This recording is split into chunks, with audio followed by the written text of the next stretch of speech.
So this is part 2 of our SOP Simplification, your 6 to fix, although slightly different because this is the case study that demonstrates how you can go about tackling your SOP system.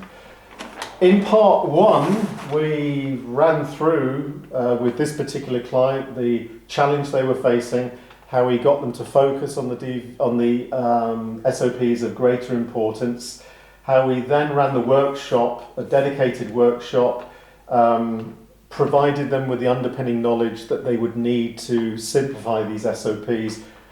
We identified the core purpose of those SOPs, process map reality, removed what was simply not needed or necessary based upon risk, redesigned the SOP, developed the new routines to help the habits form, and then we rolled out. And in this part 2, what I want to share with you is the return on investment. So the return on investment for this client in 2 years. Now this often in the pharmaceutical industry we give up on projects and initiatives far too soon. We don't stick with what we say we're going to do. This took 2 years to actually embed, but the return on investment was massive. In 2 years they reduced their numbers of SOPs by 450.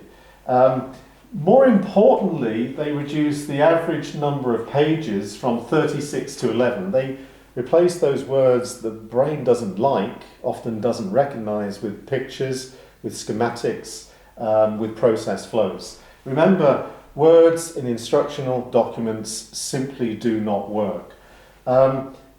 Importantly, they reduced the numbers of deviations by 63%, and everybody was happy. So when they equated the time savings in each of these, the actual savings to the business over a period of 2 years was in excess of $11 million. More importantly, the levels of risk were considerably lower, and more importantly, everybody was a lot more motivated because they had SOPs they could actually use. Now, to finish this very short part 2, one thing I want to emphasize is that the level of detail you include in SOPs is a reflection or influenced by the education of the users. If you simply train people, and remember there's a big difference between training and education. You know, you train your pets, you educate your children. If we simply train people, and we've all attended those sessions where you read through the SOP, you sign a document to say that you've read and you've understood. We also know that's a load of rubbish. You know, you simply can't train people in that way. You cannot expect them to implement that SOP when we've given so little attention to educating them. But if that's what you do, so you just have a workforce that's trained, inevitably you need more detail in the SOP. They need that level of detail. But paradoxically, that's too much for them to use and to do the task at the same time. So this approach results in dangerous shortcuts. They have to figure out shortcuts, ways around, workarounds in order to get the job done.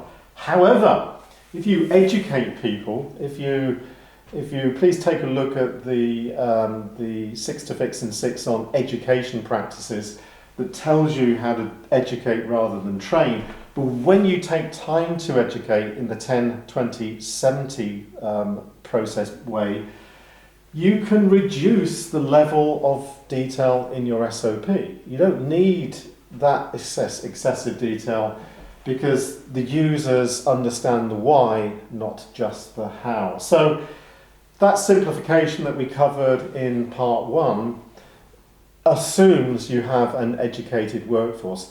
If you have a trained workforce, start educating them quickly because, frankly, if you're not educating your people, your future is going to be challenged as the business progresses. So, any more information, please just drop me an email, martinlush@nsf.org, and any comments I really welcome back. Try this, it does work, but you've got to stick with it.